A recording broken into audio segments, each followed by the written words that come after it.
I'm doing fine. Okay, I need you to terminate all exercise inputs coming to Cheyenne Mountain at this time. Copy.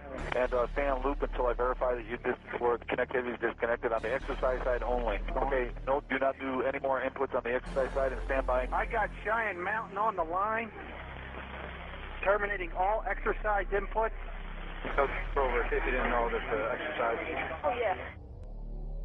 The Black Ops program, Able Danger, and the shadow government involvement. This morning we learned that the vice president wasn't the only one sent to an undisclosed location on September 11th, that an entire backup government was and is still there and may be there for as long as anyone now at least can imagine. As well as much, much more.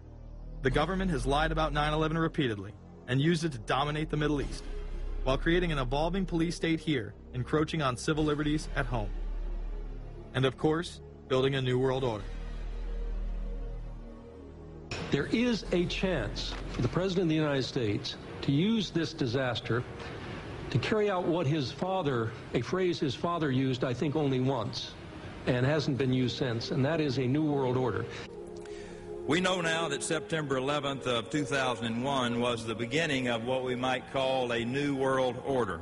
The new world order that this president's father talked about with such great enthusiasm seems to be high on the agenda of this administration. Under the second Bush administration, massive amounts of civil liberties were openly and brazenly taken away following 9/11. The passage of the Patriot Acts, the Military Commissions Act, and other horrifying anti-constitutional legislation was enabled by the incredible amount of fear generated by the media, all in the name of keeping us safe here at home. The war itself would create huge profits for the military-industrial complex, and the globalists would seize even more power and control over Middle Eastern resources in what they planned to become a Eurasian Union under their control. Although the establishment claimed to be fighting for our freedom abroad, they were destroying our sovereignty by stealth. Expanding on NAFTA, they were able to consolidate power on the domestic front by deindustrializing the United States through CAFTA, the Central American Free Trade Agreement, as well as the SPP, the Securities and Prosperity Partnership. Opponents, however, say the initiative is nothing less than a plan to create a North American Union that would eliminate sovereignty for all three nations. Building on the North American Free Trade Agreement, the NAFTA section of the Commerce Department is busy drafting laws and regulations for a North American Union, a union of Canada, America, and Mexico. The President has attended secret meetings and signed at least 2 agreements under the Security and Prosperity Partnership Program. The stated goal established by Presidents Bush, Fox, and Prime Minister Paul Martin is integration by 2010. It's a plan from the business elites, the political elites, that will cost more American jobs, cost American sovereignty, but it would fulfill the President's father's vision. Now, former United States Trade Ambassador Robert Zoellick is talking about it again with renewed vigor. This time, a new world order with business at the helm of trade and economic policy. It's an agenda that goes hand in hand with the United States, Mexico, and Canada working quietly and behind the scenes to promote a common market with common deregulation for the benefit of multinational corporations. It's remarkable to me, the arrogance, the idea of just simply throwing away the nation's sovereignty, but they're trying to do so in so many ways. People better understand that they mean exactly what they're saying. It's a new world order they're trying to create. Dobbs, the only mainstream anchor to expose the new world order, resigned shortly after bullets were fired into his home. The elite do not plan on waiting around for these unions to be formed before implementing the next step in global government. Through the vast global economic crisis of the last few years, they have been able to devalue the dollar and undermine it as the world's reserve currency. They have allowed the Federal Reserve and IMF to consolidate power by taking control of the Securities and Exchange Commission, as well as issuing a global currency instead of the dollar, disguised as a special drawing rights unit. This aspect of the New World Order was announced at the G20 in April of 2009. There is a big thing that's going to happen in London at this G20, and then they're hiding it, they're camouflaging it, they're not talking about it. Coordination of international regulation. What they are going to do is to put our Fed and our SEC under the control, in effect, of the IMF. The New World Order, that's what they're planning in there, is to undermine the U.S. currency, and it's just It's just really sad. What it really is putting the American economy under international regulation. Yeah. And those people who have been yelling, oh, the UN's going to take over global conspiracy government. Theorists. They've been crazy, but now they're right. There's 20 or whatever people in the G20. Say there's 20 ministers. Thousands of us, and we can't get our voices heard. When Geithner said he would be open to the idea of a global currency last week, those conspiracy people had said and suggested that for years. Right. You're not wrong. Cash is becoming weeded out. Cash will most likely be eliminated or extremely difficult to use in many situations, so that you'll have to use the global currency or the electronic currency. Even though a physical global currency is yet to exist, groups such as BRIC are openly promoting a new reserve currency, which is a conglomerate of Brazil, Russia, Indonesia, and China. Get everyone in the whole world using one currency, which some people think that's a good idea. Russian President Dmitry Medvedev recently showed off a sample coin of the new world currency at the G8 in July of 2009.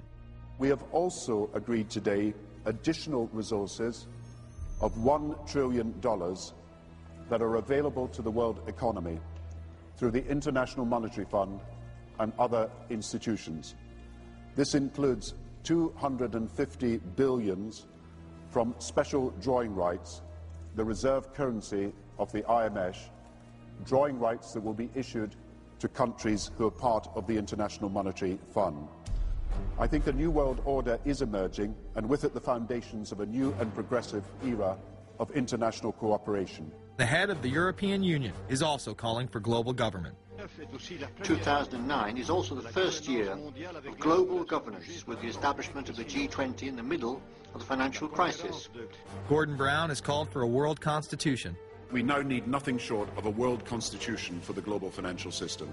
Both Gordon Brown and Barack Obama had been groomed to be the next Anglo-American spokesman for this new world order after Bush and Blair stepped down.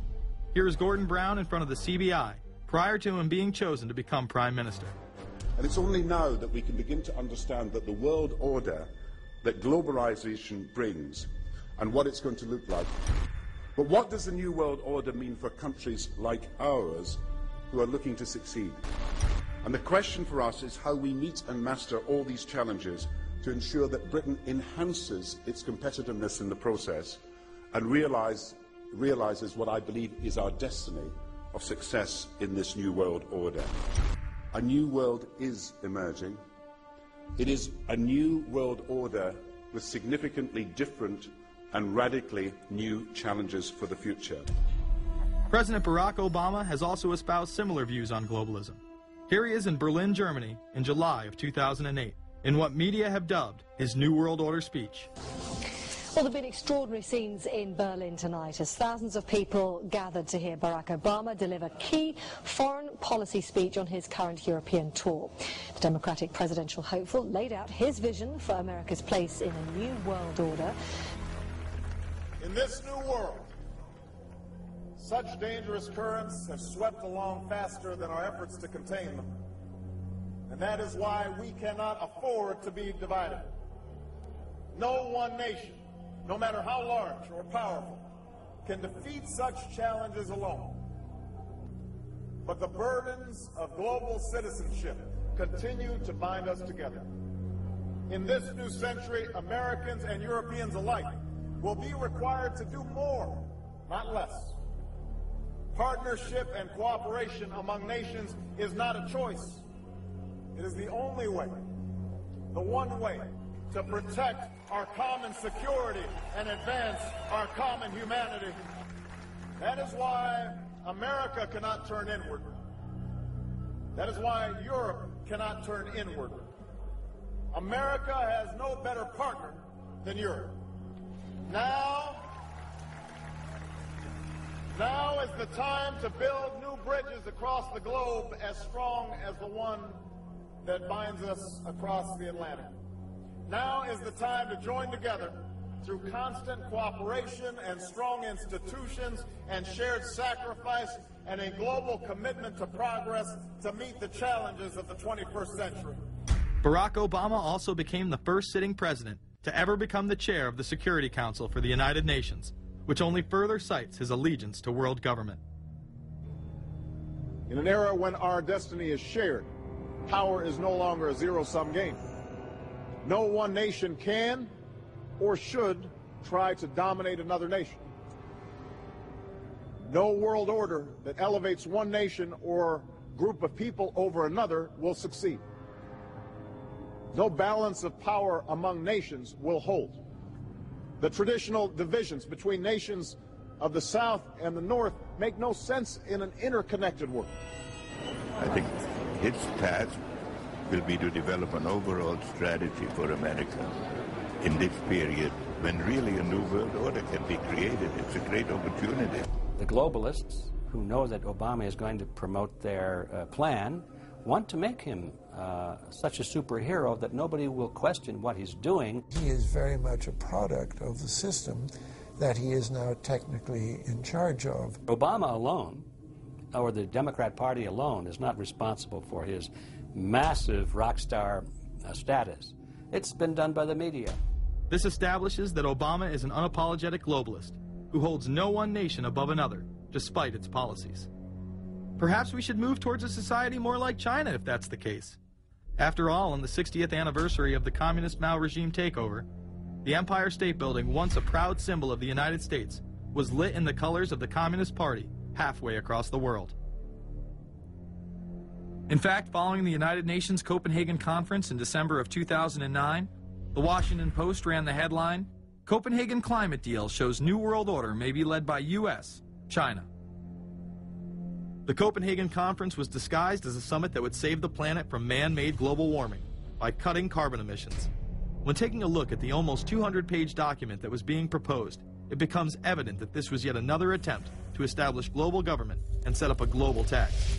In Section 38, it states, "The scheme for the new institutional arrangement under the Convention will be based on three basic pillars: government, facilitative mechanism, and financial mechanism."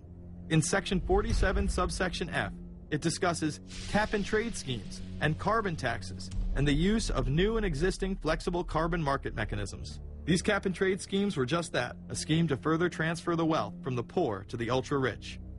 One of the ways it will drive the change is through global governance and global agreements. The fact that our president even attended should be considered treason.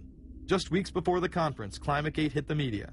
Secret emails confirm that many of the United Nations lead scientists had engaged in fraud in order to promote the idea that man-made global warming was occurring and that carbon dioxide was a toxic gas. In reality, they admitted the Earth had been cooling for the last decade and that they had destroyed the source data in order to ensure the scientific community would be unable to review their findings. Bill Jones was forced to resign from his position at East Anglia University, and Penn State has launched an investigation into Michael Mann. Because of the scandal, many countries refused to sign the agreement, and instead only 25 heads of state, including rock star President and Savior Barack Obama, signed a much shorter and broader accord. The document states that a high-level panel will be created, and that parties will be subject to domestic auditing, supervision, and assessment. The climate conference in Copenhagen is another step towards the global management of our planet. The idea that carbon dioxide, the life force for plants here on Earth, is a toxic gas and should be taxed is laughable. There have been numerous periods of time in which the Earth has had vastly more carbon in the atmosphere than present day. In areas where there have been volcanic eruptions which emit large amounts of CO2, plants have benefited, and there is no negative impact on the surrounding environment, as well as indigenous people, from the excess carbon dioxide. The globalists promote this theory to keep mankind in fear, not only for the establishment of a global government and a global carbon tax, but the literal control of the entire planet. An even darker side to the scam of man-made global warming exists. In reality, it's about population control. Ted Turner reveals himself here in this interview with Charlie Rose. We've got to stabilize the population. When I was born, there were what's wrong with the population? I mean, with too many people. That's why we have global warming. We have global warming because too many people are using too much stuff. We've got to stabilize population on a voluntary basis. Everybody in the world's got to pledge to themselves that 1 or 2 children is it. Not doing it will be catastrophic. We'll have 8 degrees. We'll be 8 degrees hotter in 30 or 40 years, and basically none of the crops will grow. Most of the people will have died, and the rest of us will be cannibals. Civilization will have broken down. What the few people who are left will be living in a failed state like Somalia or Sudan, and living conditions will be intolerable. The droughts will be so bad there'll be no more corn growing.